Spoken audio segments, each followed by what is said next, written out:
And as we talked about, we are born and then we have life experiences, and as a result of those life experiences, our body generates emotions and feedback such as fear, anger, frustration, disappointment, hurt, etc., etc.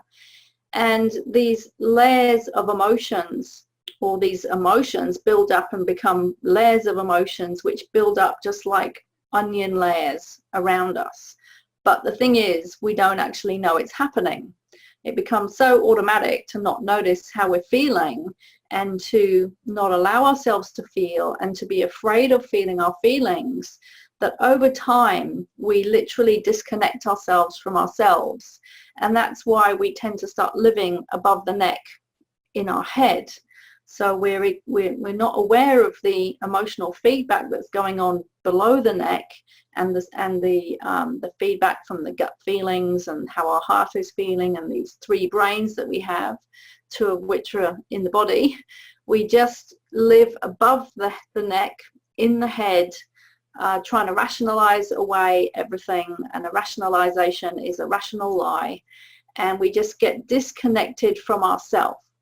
So the key to health and happiness, or one of the keys to health and happiness, is to get back in touch with ourselves, which means we're going to have to get back inside our body, and we're going to have to get back in tune with our body intelligence and these two brains, the heart brain and the gut brain, which sit in our body, not just using the head brain, which is in our head. So we also went through the families of emotions that tend to sit beneath depression. Obviously there are hundreds of emotions, but there are some really core emotions that we need to be paying attention to. And if we only learn to identify just these few core emotions, that is already really, really helpful. So we have the anger family, which could include anything from slightly annoyed to rage and fury. We have the sadness family. We have the hurt and disappointment family. And we have the fear family. And then we also talked about guilt and shame, which I call false emotions, because they indicate low self-worth, low self-esteem, low self-belief in oneself, which comes from feeling that we're not good enough. There's something wrong with us.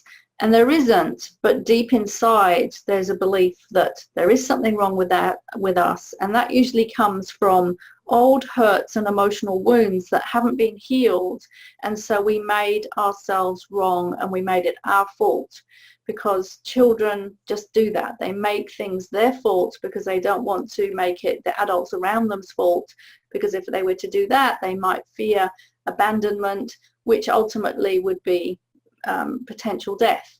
So children make it their own fault, but these are false emotions because there's nothing wrong with us. We're innately good, but we've just forgotten that. So I want to spend most of this session on tips and strategies for making it through depression. And I'm going to divide it up into physical, emotional, mind, spirit, although some of them overlap. Now, first of all, good posture. Now, when people are depressed, our posture can change, and that affects our chi flow in our body. It affects the energy flow to our brain, to all the cells in our body. So having a good posture really makes a difference. And people can even test this out, because if we, for example, we're not feeling particularly bad, but we take a posture of drooping forward and slumping forward, actually, as soon as we do that, we're actually going to start feeling different. So the reverse is also true, is that if we sit straighter and more upright, we're also going to feel differently. And when we feel differently, we think differently. So making sure that we have good posture is really important. So try that one out. We need to be eating the right food. I mentioned this before, the film Super Size Me, when the guy went and ate McDonald's, and his goal, I think, was to eat McDonald's for a month, and I don't know that he even made the full month. He felt so sick as a result of doing it. And it was called Supersize Me because whenever he went into a McDonald's and they said, would you like fries with that, or would you like, you know, the next size up, he had to say yes. So, well, also Supersize Me because he got fatter. So food turns into chemistry, and chemistry affects our gut-brain axis. So we have a lot of serotonin. Most of our serotonin actually is made in our gut. Serotonin is the good feeling hormone, or one of the good feeling hormones. And if we're putting a whole lot of junk into our gut, then that's going to affect our body chemistry, which is going to affect our brain chemistry. So there is a huge connection between our gut, mitochondria, all the microbes in our gut, and how we feel in our brain.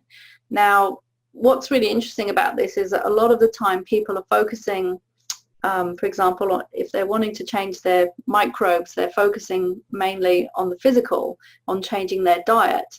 And that is important, but we still have to go back to, okay, well, what is it that's making me feel unhappy in the first place, that's putting my gut system out of balance?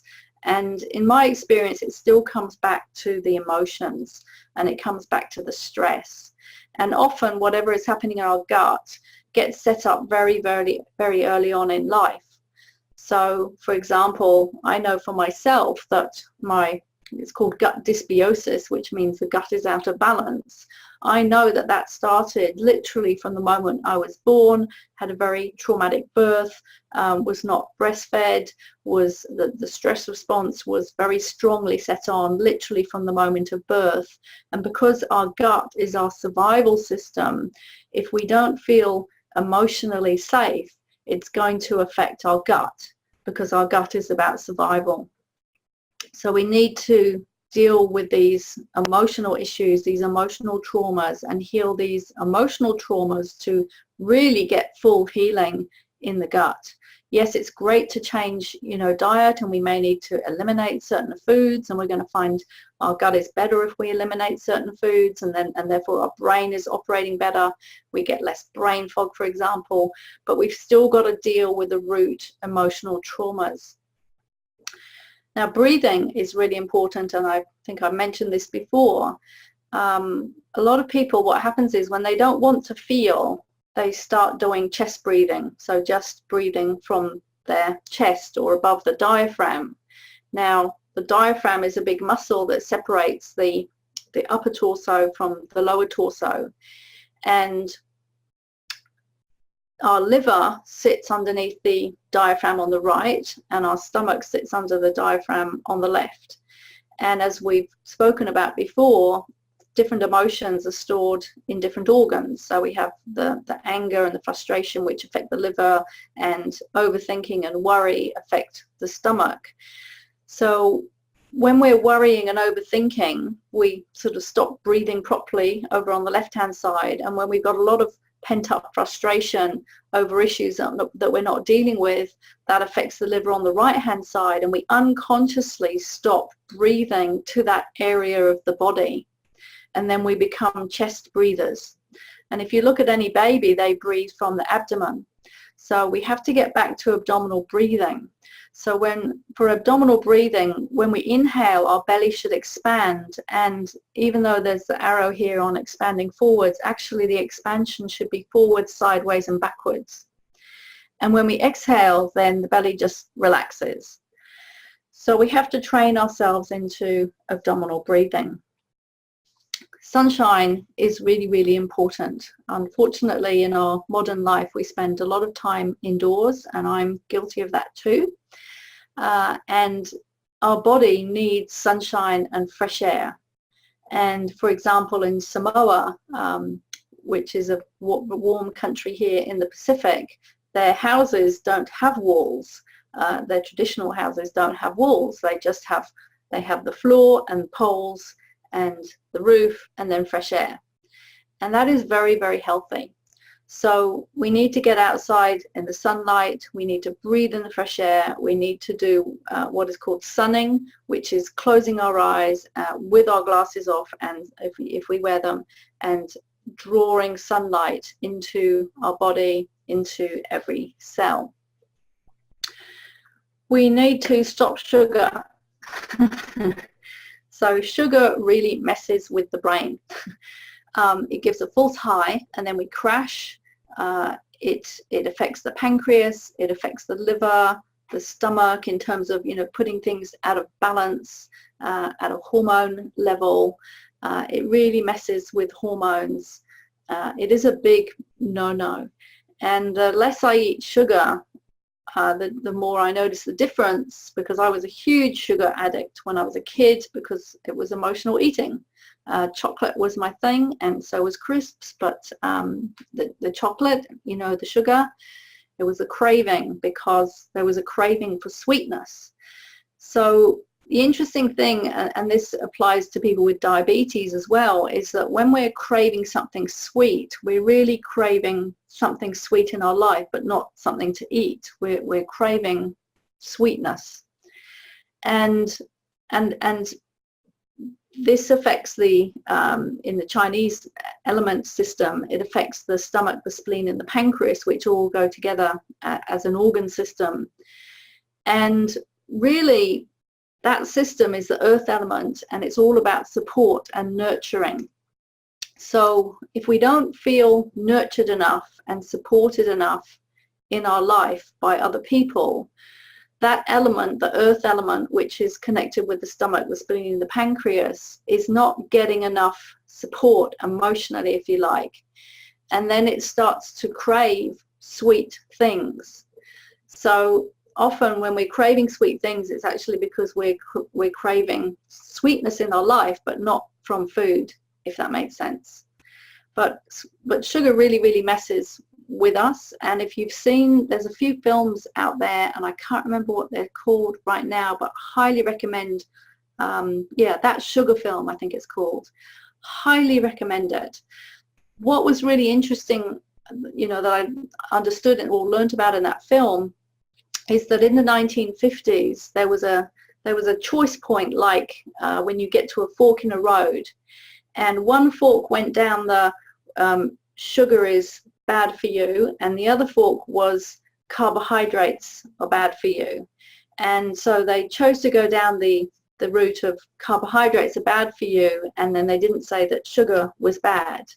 So it could have gone the other way. So I highly recommend watching that sugar film. Now, another thing that we can do physically is that when we have a lot of frustration, and if you remember, frustration is one of the main emotions that gets stuck under depression and causes depression, and it's a very powerful emotion, and it affects the liver, as we've talked about. What we need to do to get this stagnant energy moving, which we call qi in Chinese medicine, is that we need to move. And even if it's just going for a walk, it will get that energy moving. We've just got to start moving that energy that has got stuck and stagnated in the liver. So exercise is really, really important. And often when we're feeling depressed, we just don't feel like doing anything except crawling under the bed covers.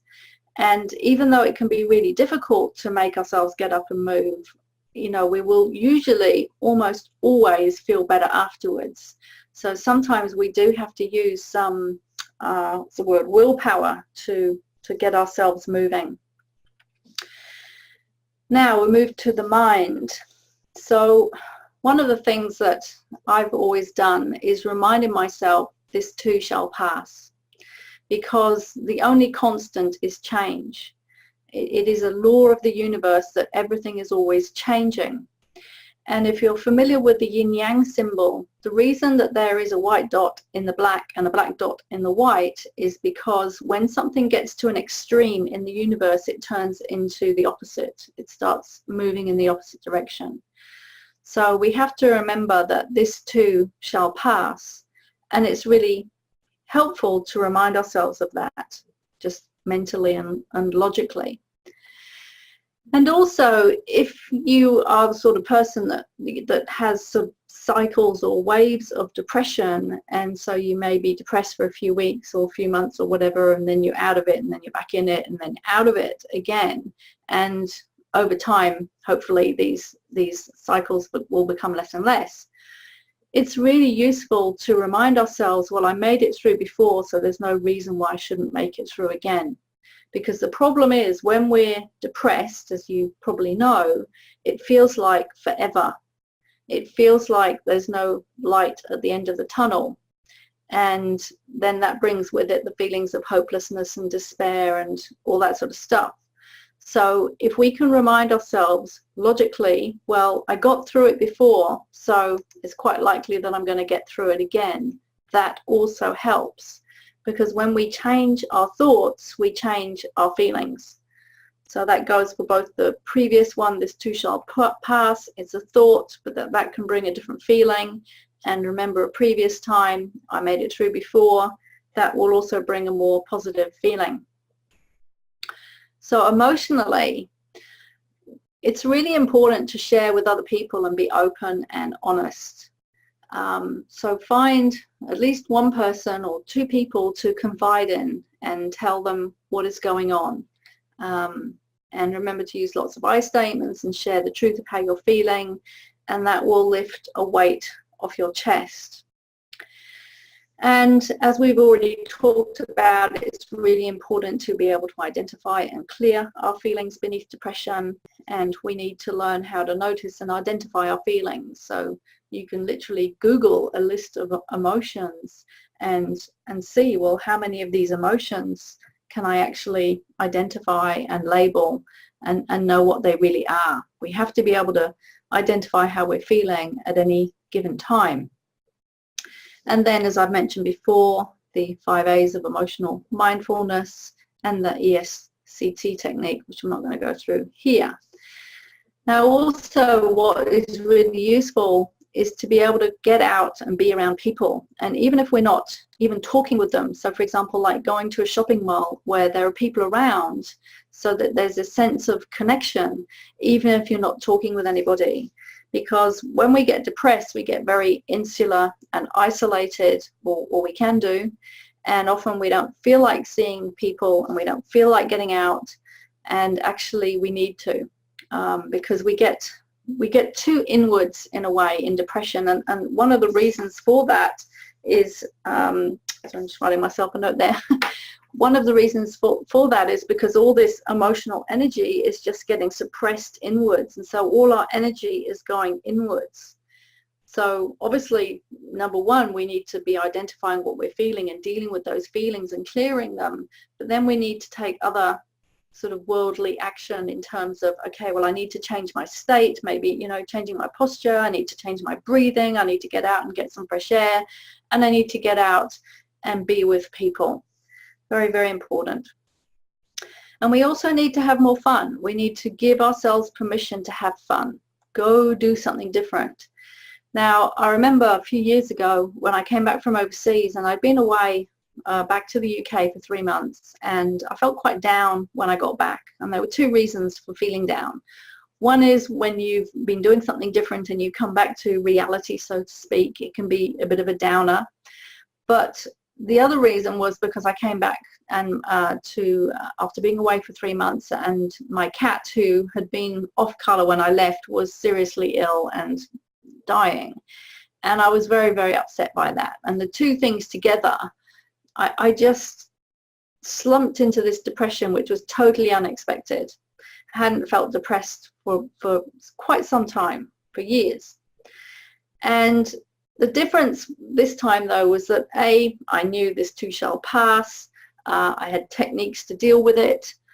But I asked myself, and I remember one of my teachers teaching us this, he said, you must make sure that if you're feeling down, that you do something to lift your spirits. He said, ask yourself, what is it that I can do to have fun, bring joy into my life, and lift my spirits? And I decided that I was going to go and get a DVD series because I just felt like watching something funny.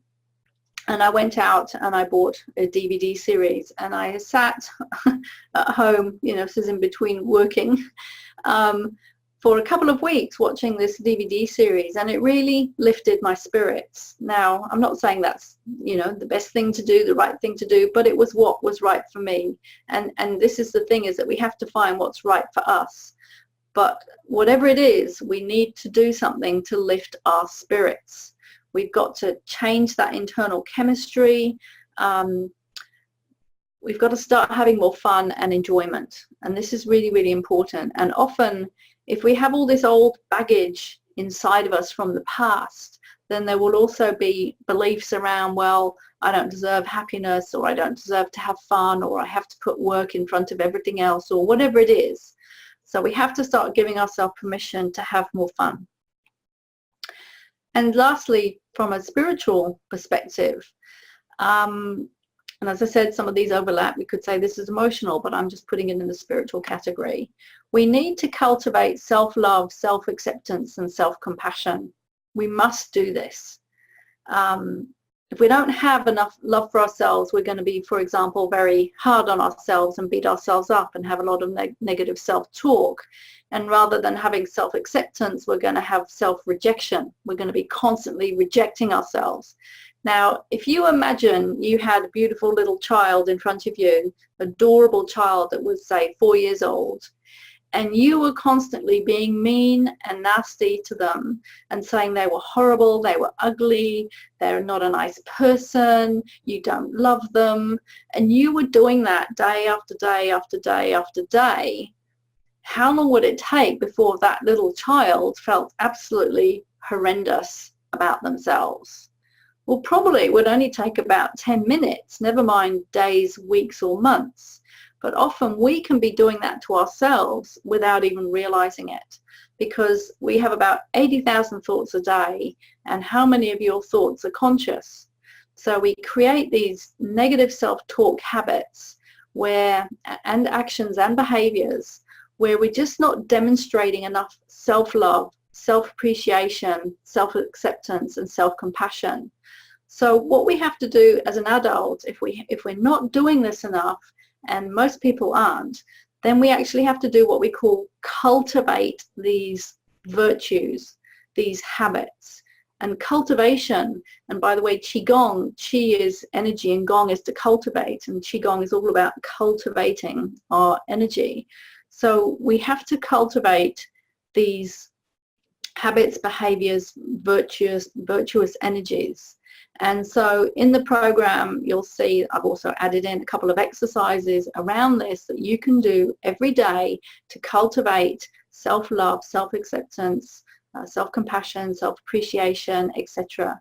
It's absolutely essential, because if we didn't get enough of this growing up, then we don't do it for ourselves and we don't do it to ourselves.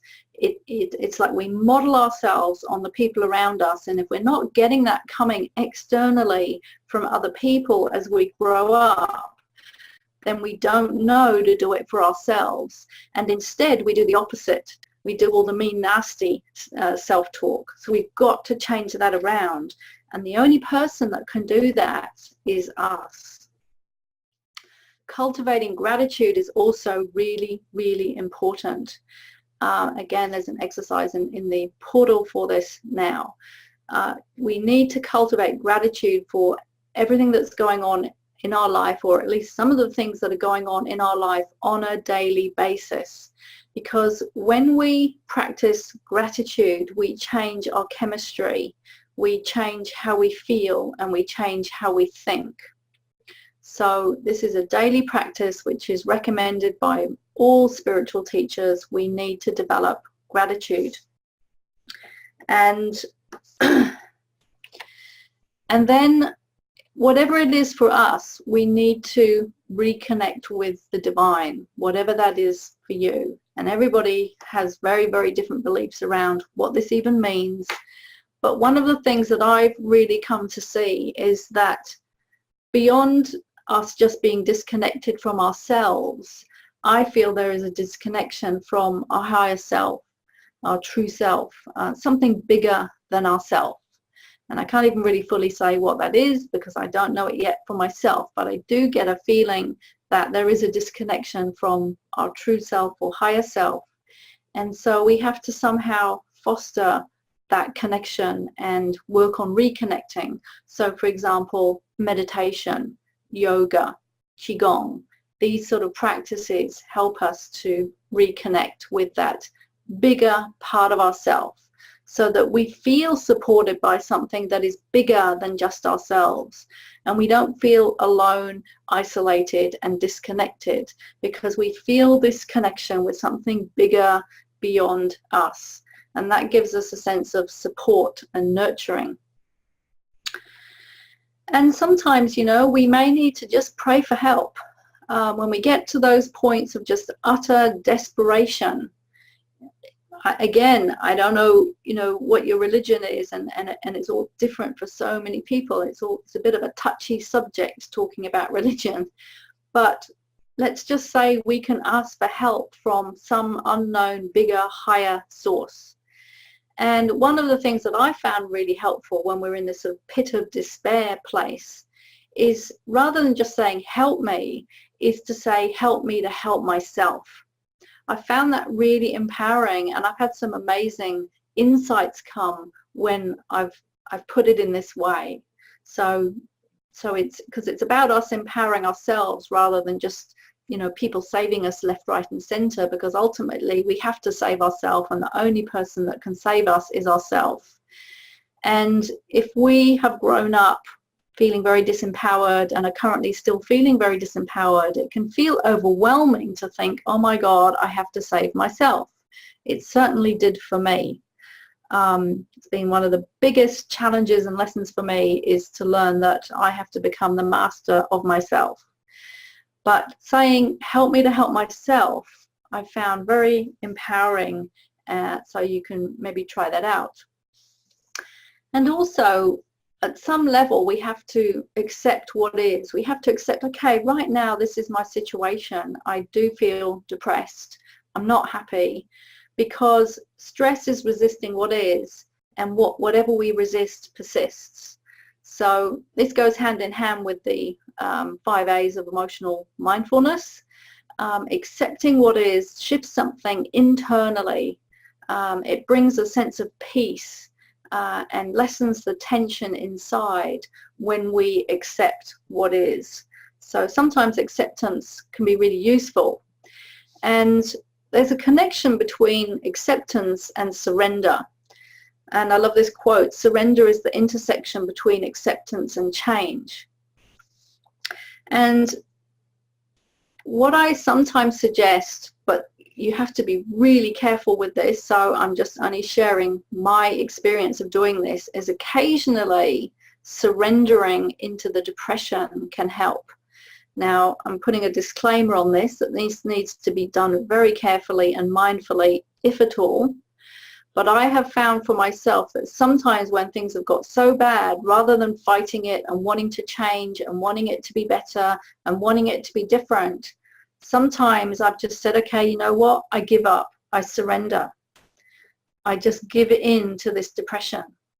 And the interesting thing about the word surrender, which is why I've got this in the spiritual section here, is that it's about giving up to something bigger than ourselves. Surrendering to something bigger than ourselves.